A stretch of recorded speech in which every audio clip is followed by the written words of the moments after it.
Bonjour, alors aujourd'hui on va aborder un des trois aspects que j'ai évoqué la dernière fois. Donc j'avais évoqué le technique, le contenu et les backlinks. Aujourd'hui on va parler plus spécifiquement du contenu. Alors à qui s'adresse cette vidéo? Clairement aujourd'hui aux freelances, aux agences, mais plutôt à leurs clients. Je vous explique. On est souvent confronté à un problème quand on fait du référencement, c'est que les clients, lorsque l'on rédige, pensent que nous allons faire du copywriting. C'est-à-dire que nous allons produire des textes qui sont plutôt d'essence marketeuse pour avoir une dimension de rêve beaucoup plus vendeuse, beaucoup plus sexy, beaucoup plus attrayante. Or, le métier de référenceur, c'est pas ça. Il peut aussi le faire, pourquoi pas, mais son métier, lui, c'est Search Engine Optimization, c'est-à-dire optimiser un site pour qu'il soit visible dans les moteurs de recherche. On avait expliqué qu'il y avait les guidelines, qui sont donc ce que Google définit, les lois dites énoncées par Google.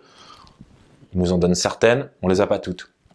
Et donc, lorsque l'on rédige et qu'on a un mot-clé principal, prioritaire qu'on va cibler, autour, il va falloir y mettre le wording qui va bien, c'est-à-dire il va falloir expliquer le terme qui est en question. Et malheureusement, le marketing ne peut pas faire ça. Le marketing ne s'en charge pas. On peut essayer d'y tendre, mais déjà on est, comme je vous l'ai dit à Kelly Fourchon, sur déjà autre chose que le métier de SEO. Mais nous, on est vraiment dans l'optimisation d'une page, parce qu'on fonctionne par page, pour mettre en haut un mot-clé. Donc on vise un mot-clé, et autour il va falloir mettre du contenu. Et du contenu, c'est pas 100 mots, hein. C'est pas une page qui va être effectivement sexy, avec de belles images. Ça, Google, il comprend pas. Ou c'est pas suffisant. Certains vous expliquent effectivement qu'ils ont vu que la balise alt était un des éléments. Oui, c'est un élément, mais c'est un tout petit élément.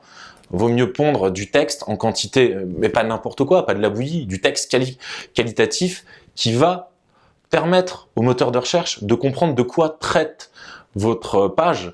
Donc, thématiser, comme je dis toujours, cette tâche qui nous est confiée revient à jouer au jeu pyramide. Grosso modo, c'est vous faire découvrir un mot sans l'énoncer. C'est-à-dire que on va mettre toutes les co-occurrences, tout ce qui va autour, le champ sémantique, enfin tout ce que vous voulez, mais qui doit en tout cas vous permettre, à l'issue de tout ça, de comprendre de quoi il s'agit. Donc le mot-clé, de vous le faire deviner. Ça, c'est le métier d'un SEO.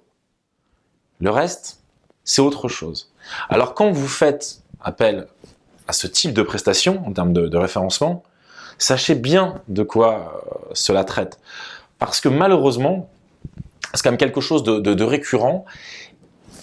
Et en plus, on va ajouter à ça que souvent les entreprises n'ont pas vraiment de marketing. C'est-à-dire qu'on a énormément de petites entreprises qui n'ont pas de marketing, qui ont une identité un peu floue, une petite conscience, mais qui n'est pas, comment dirais-je, déclinée sur l'ensemble. Quand je dis l'ensemble de leur support, sur le print, il n'y a pas de problème. Vous pouvez là mettre des formules un peu sexy, parce qu'il n'y a pas Google. Mais quand on est sur l'informatique, on a une forme d'intelligence, si je puis dire, artificielle, un robot qui, lui, comprend uniquement ce qu'il est apte à comprendre. Donc, faut pas mélanger l'optimisation des moteurs de recherche, puisqu'on est vraiment sur un robot, avec le copywriting ou le marketing de manière générale. Effectivement, on veut souvent qu'un site internet soit sexy, qu'il soit joli, qu'il soit agréable, attirant, et qu'il puisse convertir. D'accord? Mais il faut que votre site il puisse être vu. Alors comme vous le savez, il y a le contenu et il y a les backlinks. Maintenant, s'il faut faire des cloakings, on va faire des cloakings. On peut faire du cloaking. Il y a des grandes marques qui font du cloaking. Maintenant, on sait très bien que c'est des techniques black hat, que certains ne veulent pas. Moi, j'ai déjà rencontré des personnes qui veulent le beurre, l'argent du beurre, sans prendre de risques. Mais ça, on sait pas faire. Et donc, qu'est-ce qu'ils font? Ils vont vers d'autres agences qui leur disent « Oui, nous, on fait du SEO, pas de problème. » Alors, j'avais déjà parlé du charlatanisme, mais il y a un moment donné, peut-être que les clients tendent le bâton pour se faire battre. Et un SEO, j'ai envie de dire qu'il a un devoir, entre guillemets, d'honnêteté, Mais si à chaque fois on est obligé de faire du consulting alors qu'on est en phase entre guillemets opérationnelle, parce que ça expliquerait quand même un gros travail pédagogique en amont pour expliquer aux clients comment ça fonctionne. Bon, après, je vais parler en mon nom. Moi, quand je recherche quelque chose, je vais m'enquérir sur l'information. Maintenant, tout le monde ne le fait pas. Moi, je pense que quand il s'agit d'un business, il est important de comprendre comment ça fonctionne. Et on est là pour aider les clients, hein, soit parce qu'il y a quand même de l'information sur les blogs aujourd'hui tenus par certains SEO. Nous, on essaie de faire ce qu'on peut, ou vous avez des consultants qui vont pouvoir vous expliquer comment ça se passe. C'est vraiment important parce que les entreprises croient un petit peu au Père Noël ou alors sont en méconnaissance de l'objet à traiter. Et c'est compliqué parce que nous, en termes de consulting, on ne sait pas travailler gratuitement. Donc si on doit prendre du temps pour expliquer aux clients comment ça fonctionne, bah, on va être obligé de les facturer. Mais souvent, les clients vont vite, ils méconnaissent certains aspects. Donc en fait, grosso modo, hein, c'est un iceberg. Ils voient pas la partie qui va être immergée, mais simplement la partie émergente. Pourquoi? Parce que bah, l'œil sait repérer généralement le beau. C'est pour ça que tout ce qui est graphique, c'est plutôt facile pour un client ou pour tout être humain, parce qu'on peut évaluer en conscience de quoi il s'agit. Mais l'informatique, c'est différent. C'est voir ce qu'il y a sous le capot. La carrosserie, c'est une chose, mais c'est avant tout ce qu'il y a sous le capot. Alors, surtout quand on veut faire de la course. Et quand vous faites du SEO, vous voulez faire une course. Je suis désolé. Ce que vous voulez, c'est qu'il y ait des chevaux. Vous voulez qu'il y ait sous le capot toute la mécanique qui va bien. Ça, c'est le métier d'un SEO. Malheureusement, les clients, ça, ils le méconnaissent. Ils le méconnaissent et quelque part, ils sont contre-fiches parce que ils veulent du résultat sans prendre en considération, je dirais, l'ingénierie qui va avec. Mais ça marche pas. Enfin, je vous le dis, faut arrêter de rêver. Il y a un moment donné, faut être dans du concret. Du concret. Donc, respectez, comment dirais-je, votre travail, votre engagement, respectez le travail des SEO, parce qu'on est là pour travailler, marcher, avancer main dans la main ensemble. Mais vraiment, vraiment, moi aujourd'hui avec certains, on lance un label pour aider les clients, mais on pourra pas tout faire, on pourra vraiment pas tout faire. Le but c'est de vous accompagner parce que derrière il y a des enjeux économiques, il y a des enjeux je dirais même politiques, hein, de politique économique, parce qu'aujourd'hui on a comment dirais-je, le digital qui est un relais de croissance important, on a aussi l'intelligence artificielle qui est aussi un relais de croissance important. Si aujourd'hui en France on n'est pas bon sur ces aspects-là, ça va être compliqué. Et demain, vous avez des entreprises extérieures qui vont venir sur les marchés. Parce que Google, c'est pas fermé, il n'y a pas de frontières. On est sur un système ouvert. Donc, il suffit juste de prendre un site, de le traduire ou de monter un site, et puis après de délocaliser. Ça, aujourd'hui, il va falloir que les gens comprennent. Et si, en France, les SEO, là c'est un petit message aux SEO, vous n'avez pas compris ça, les entreprises, si vous n'avez pas compris ça,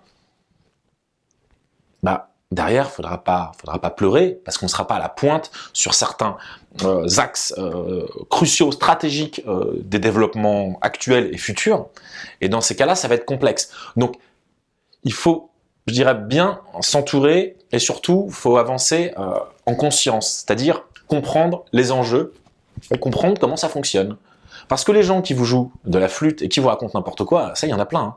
Eux, ils s'en foutent, ils prennent votre fric et après, ils disparaissent. Et souvent, les gens se plaignent. Et je ne sais pas quel est le pourcentage, mais il y a un gros pourcentage. Donc, vous avez pas mal de SEO qui disent « mais moi, j'ai pas envie de faire du client parce que ça m'agace. » Et il y en a plein. Donc, ils font leur business dans leur coin.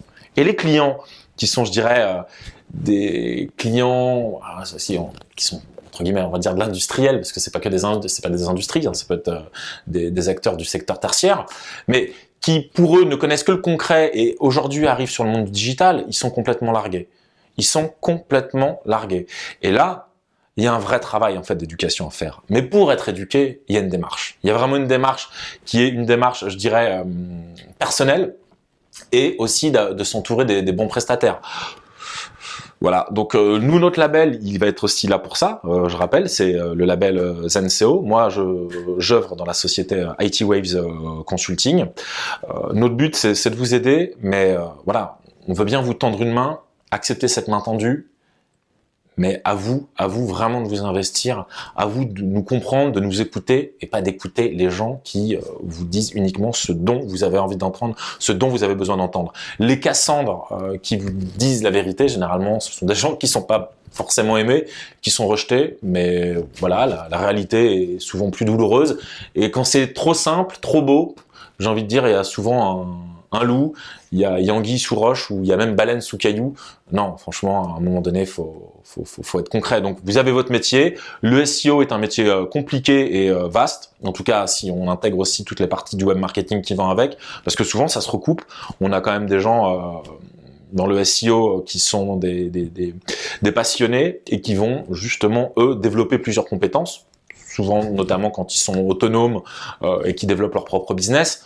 Donc on a quand même des gens de qualité, avec des compétences variées et qui justement peuvent se repérer au milieu de tout ça. Donc voilà, cette petite vision systémique du business et d'une entreprise, parce qu'il y a des vrais relais de croissance pour les entreprises sur Internet, pour qu'elles puissent avoir de la visibilité. On sait très bien qu'il y a une évolution, on parle d'inbound marketing. Donc ça, faut vraiment le comprendre. Tout ce qui est phoning, ça a moins le vent en poupe. Il y a les techniques, je dirais, traditionnelles de prospection ou pour aller dégoter du client.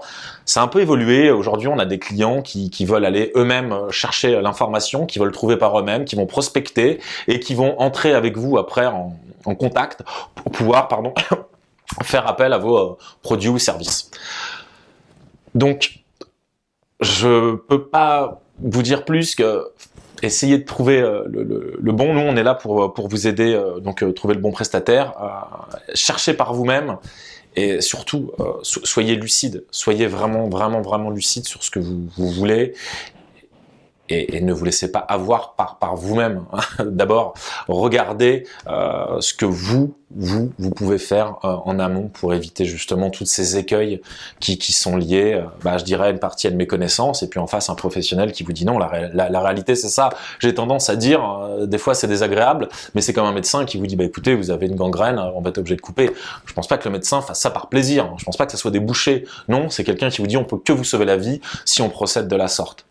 Donc, amis clients ou futurs clients ou clients de mes partenaires, ayez vraiment ça en tête pour faire du travail qui soit correct et qui puisse vous apporter du business par la suite. Je vous remercie de m'avoir écouté, je vous dis à très vite.